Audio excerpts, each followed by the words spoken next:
Okay, let's get started talking about autumn or fall mountain issues.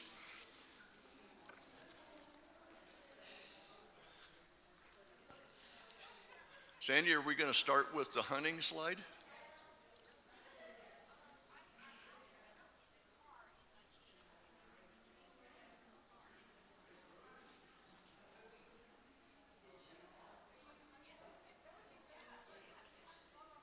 Okay, hunting slide.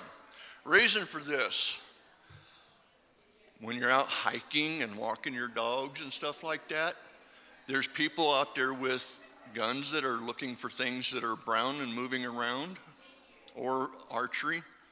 I recommend go to Walmart and get a cheap little orange vest this time of year.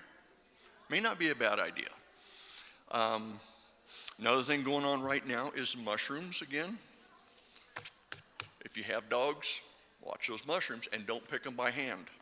I did that once and I got blisters immediately. And I don't know what kind of a mushroom it was, but so. Okay, now the next one.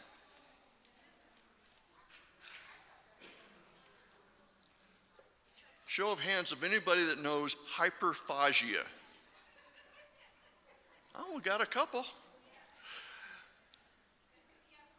In the cooler days of autumn, reaching autumn, the bears go into hyperdrive, and that's basically what hyperphagia is. There's a term for it. There's always a fancy term, but that's what it is. So now you can impress your friends. You know a new word, hyperphagia. And they will be eating up to 20 hours a day right now. This year, with the late big snow we got, really affected the berries. I don't have a single bush on my place that has berries. So it means they've got to look for other stuff.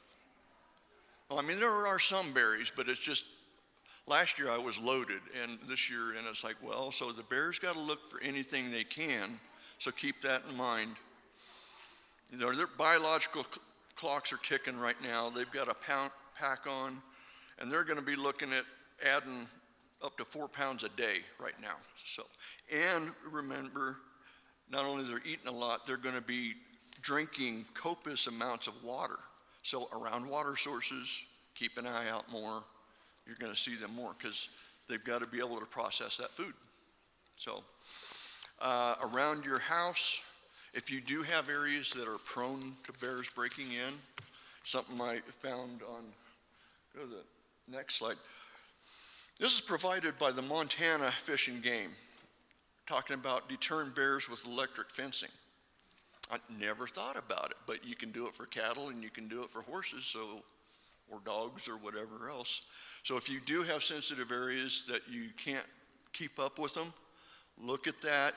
If you want to, I can give you a website that gives pretty detailed instructions on how to do it. Next slide. That's the only one we have on it? Okay. But they're recommending, I mean, for bears, 5 wires. So not just one that you see around pastures. No, it jolts them. It gets their attention.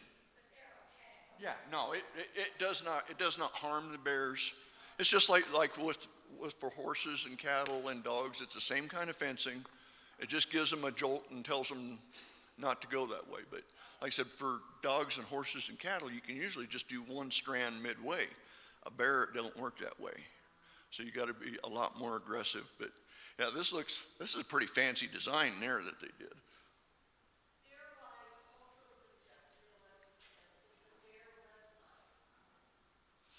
Yeah, you can go to, well, I'm doing a lot of searching, but Colorado Parks and Wildlife I went to first, and there's a lot of good links on dealing with bears.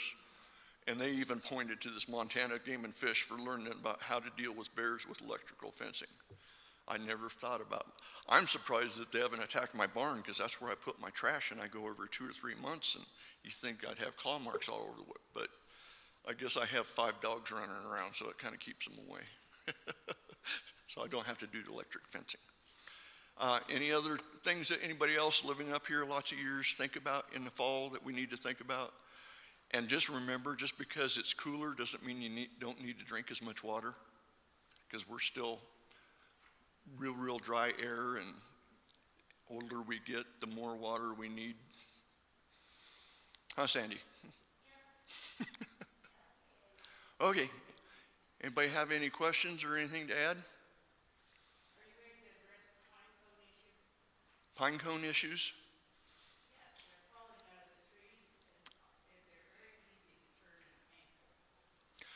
Yeah, that is a good idea. Think about the falling pine cones.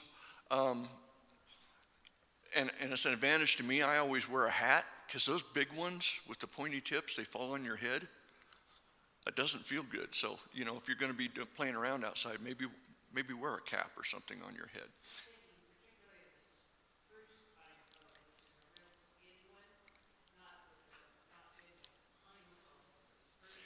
Yeah, that's more of what I have because I've got all ponderosa pine. But spruce, yeah, spruce will do a much tighter one and much easier to roll an ankle on. Oh, by experience, yeah. Yeah, I mean, you're going to want to be cleaning up the pine cones and the pine needles. This time of year, the ponderosa pines shed their needles. I don't know if you noticed in the driveway out here last couple of weeks, Lori Jones thought the tree was dying, but no, that's what ponderosa pines do. And you end up with a ton of them. So keep them away from your house, keep your paths cleared. And so, yep, and all the trip hazards. Okay, well, thanks. I'm not sure whose phone this is.